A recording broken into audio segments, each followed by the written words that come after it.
Hai semua, apa kabar? Pastinya baik kan? Jumpa lagi di channel kita Cendela Film. Hari ini Cendela Film akan menceritakan film yang berjudul Sang Kiai. Langsung saja ini alur ceritanya.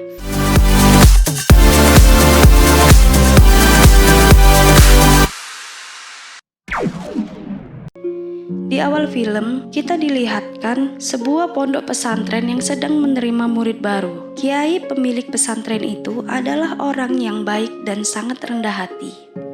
Ketika salah satu santri sedang menemani Kiai ke pasar, santri itu terlihat menyukai seorang wanita. Kiai yang melihatnya pun berencana untuk melamar wanita itu untuknya. Di pondok, Kiai menanyakan tentang siapa yang tidak sholat. Salah satu santri tidak mengikuti sholat berjamaah. Dia dihukum dengan mencium lembu. Di rumah Kiai memberikan hijab yang tadi dibelinya untuk istrinya. Kiai juga membahas tentang Belanda dulu menjajah Indonesia. Kalau saja umat Islam bersatu seluruhnya. Setelah itu keesokan harinya, warga Indonesia kembali kedatangan tamu dari Jepang. Mereka mengira kedatangan Jepang ke Indonesia akan merubah perekonomian Indonesia. Namun mereka sadar setelah Jepang memaksa warga untuk menurunkan bendera Indonesia dengan paksa dan mengibarkan bendera mereka. Semua warga pada risau dengan kedatangan Jepang ke Indonesia. Ketika para santri sedang berduduk-duduk, Jepang datang ke pondok pesantren, membuat rusuh. Mereka membawa paksa Kiai dan mengancam Kiai apabila dia tidak mengikuti kemauan Jepang, semua santri akan dibakar oleh mereka. Kiai pun terpaksa mengikuti mereka. Beberapa santri mengikuti Kiai sambil berlari. Jepang menyuruh Kiai untuk menandatangani kertas, namun Kiai tetap tidak mau dengan apa yang diperintahkan oleh Jepang. Tentang si Kere, saya tidak akan pernah melakukannya. Kiai bersedia bila dihukum sekalipun. Kiai hanya tetap mengikuti perintah Allah Subhanahu wa Ta'ala dan tiada yang ditakuti Kiai selain Allah. Kedua santri yang tadi mengikuti Kiai diketahui oleh Jepang. Mereka berlari masuk ke dalam rumah warga. Namun seorang temannya keluar dari tempat persembunyiannya dan akhirnya tertangkap oleh Jepang. Ternyata para Jepang itu akan membunuh para santri. Ketika Jepang mengetahui kalau dia adalah salah satu santri, Jepang berpura-pura menyuruhnya untuk pergi. Setelah itu, Jepang langsung menembak kepala santri itu. Temannya yang melihat dari persembunyiannya langsung gemetaran dan menangis. Ketika Belanda pergi, dia pun mengangkat temannya dan membawa mayat temannya ke pesantren. Santri yang melihat langsung menangis. Keesokan harinya, Kiai Haji Wahab Qosbullah mendatangi Jepang, namun belum bisa membebaskan Kiai. Para santri nekat untuk menyerang Jepang. Kita harus bertindak. Tiba saatnya Kiai disiksa. Mereka menyiksa Kiai dengan memukul tangan Kiai sampai terluka. Para santri yang berada di luar habis ditembak, 2 orang menjadi korban, yang lain melarikan diri. Malamnya, para santri datang semakin banyak, memindahkan Kiai ke Mojokerto. Para santri pun mengejar Kiai sambil menangis. Sebagian warga yang sangat geram menyerang sebagian dari Jepang. Mereka terlihat sangat geram dengan kelakuan Jepang. Amin Ono adalah tertinggi Jepang. Para ulama mengunjunginya untuk meminta tolong agar Kiai bisa dibebaskan oleh Jepang. Akhirnya Kiai dapat dibebaskan. Saiki Shikikan mengumpulkan 32 ulama se-Jawa Madura membahas latihan Kiai yang akan diadakan 1 Juli 1943. Kemudian pada tanggal 24 Oktober 1943, Jepang membubarkan MIAI, Majelis Islam ala Indonesia. Semua para kiai tidak ada yang berkomentar, dan Jepang juga mendirikan Masyumi, Majelis Syuro Muslimin Indonesia. Di bawah pimpinan Kiai Haji Hashim Asy'ari. Tibanya di pernikahan Harun dan Sri, pernikahannya pun berjalan lancar. Setelah acara itu, Kiai yang sedang berada di rumah, seseorang datangi Kiai. Dia menanyakan tentang ajaran agama, karena dia tidak pernah merasa seperti mendengar perintah untuk sholat ketika mendengar suara azan. Setelah itu, Jepang meminta hasil bumi untuk memberikannya kepada Jepang. Harun di pasar melihat semakin banyak warga yang kesusahan karena ulah Jepang. Harun mendatangi Kiai yang sedang mengaji di masjid. Kiai menjelaskan semuanya. Ketika Harun pulang ke rumah, Harun bertanya ke istrinya, sedang memasak apa? Lagi-lagi istrinya berkata kalau dia hanya memasak bubur lagi, karena persediaan beras mereka tinggal sedikit. Harun kembali mendatangi Kiai. Kiai juga terkejut dengan apa yang dikatakan oleh Harun. Jepang mendengar kalau sebagian petani tidak memberikan hasil panen mereka.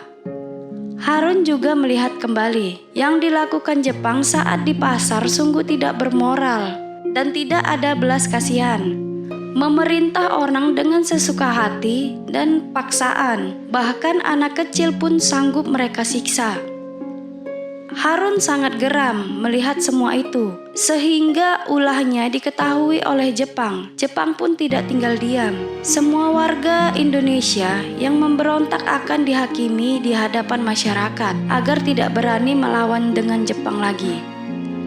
Harun salah paham terhadap Kiai. Dia mengira kalau Kiai sudah berpihak kepada Jepang. Padahal Kiai melakukan ini semua sambil merencanakan sesuatu. Kiai Zainal Mustafa lah yang dianggap sebagai provokator di antara masyarakat lainnya. Dia dipenggal di Monas.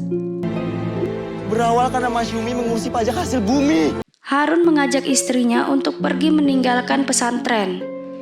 Kiai yang mengetahui kepergian Harun merasa sangat sedih dan jatuh sakit. Istri Kiai juga merasa sangat sedih. Kiai yang sedang sakit tetap mengikuti sholat berjamaah. Masyarakat mengira bahwa Kiai selalu berpihak dengan Jepang.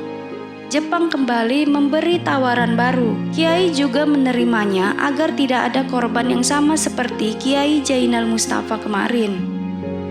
Para santri melihat berita bahwa akan ada bantuan datang untuk memerdekakan Indonesia. Para santri yang akan memberi kabar baik itu menguping dikatakan oleh Kiai.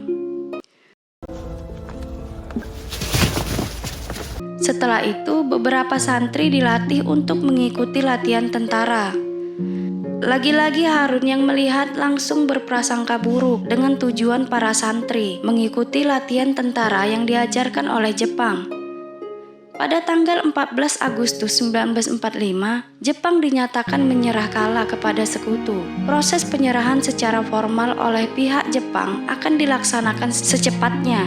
Perang telah dimulai, bahkan ada tentara Jepang yang menyayat sendiri perutnya. Namun rakyat Indonesia belum terbebas dari serangan Jepang. Setelah terjadinya perang kemarin, kali ini tentara Inggris turun ke Indonesia lebih banyak lagi. Kiai menjelaskan hukum membela tanah air adalah fardu ain. Perang melawan penjajah adalah jihad. Oleh karena itu, umat Islam yang mati dalam peperangan itu adalah syahid. Kiai semakin tidak sehat. Setelah Kiai menyelesaikan sholat, Kiai merasa pusing. Tentara Inggris mengancam akan menghabisi rakyat Indonesia, membuat Indonesia tidak diam begitu saja. Allahu Akbar, Allahu Akbar, Allahu Akbar. Merdeka! Harun sangat malu dan sedih ketika melihat semua para pejuang berpamitan dengan Kiai. Dia sangat malu kepada Kiai karena sudah berprasangka buruk terhadap Kiai. Setelah itu Harun berangkat dengan pejuang yang lainnya. Sampailah mereka di medan perang. Indonesia dapat bertahan dalam perang kali ini. Namun peperangan mereka belum selesai. 30 Oktober 1995, Gedung Internasion Jembatan Merah kembali didatangi Inggris. Namun salah seorang tentara Inggris mengelabui rakyat Indonesia sehingga mereka berhasil masuk ke dalam gedung. Harun terlalu terburu-buru untuk bertindak sehingga salah seorang tentara Inggris ditembak Harun. Tentara yang melihat kelakuan Harun langsung melempar bom ke arah Harun. Harun pun tidak bisa menyelamatkan dirinya. Innalillahi wa inna ilaihi raji'un. Istri Harun yang tahu kalau suaminya meninggal dunia merasa sangat sedih karena dia sedang mengandung. Pada tanggal 9 November 1945, pengganti Brigadir Malabi, Maijen RC Mayrex, memberikan ultimatum pada para pemimpin di Surabaya agar menyerah. Surabaya 10 November 1945, serangan kembali mereka mulai. Inggris semakin terlihat merajalela. Memberantas rakyat Indonesia 1947, pasukan marinir Belanda yang membonceng sekutu mulai melancarkan agresi militer satu. Kiai memanggil anaknya. Kiai mengatakan kalau beliau juga ingin ikut turun tangan. Lebih baik Bapak mati melawan daripada ditawan Belanda. Jenderal Sudirman menyuruh anggotanya untuk menyampaikan pesan kepada Kiai. Kiai terlihat sangat tidak sehat sambil memegang kepalanya. Setelah itu, Kiai tunduk dan tidak sadarkan diri. Kiai pun meninggal dunia. Para santri sangat sedih karena kehilangan Kiai. Istri Kiai dan anak-anaknya merasa sangat kehilangan sosok Kiai. Setelah kepergian Kiai, pasukan Belanda yang telah menaklukkan kota Surabaya bergerak ke arah Jombang. Semua warga berlari meninggalkan rumahnya. Pesantren Tubuh Ireng ditunding sebagai tempat persembunyian tentara Republik. Belanda semakin merajalela, membakar semua rumah warga. Belanda akhirnya mengakui kemerdekaan Indonesia pada tanggal 27 September 1949. Penyerahan kedaulatan ditandatangani di Amsterdam. Pesan Kiai Haji Hashim Asy'ari 1875 sampai 1947, semua orang yang melawan penjajah itu adalah pahlawan. Tidak ada yang lebih berjasa daripada yang lain. Walaupun ada yang melupakan jasa mereka juga tidak mengapa.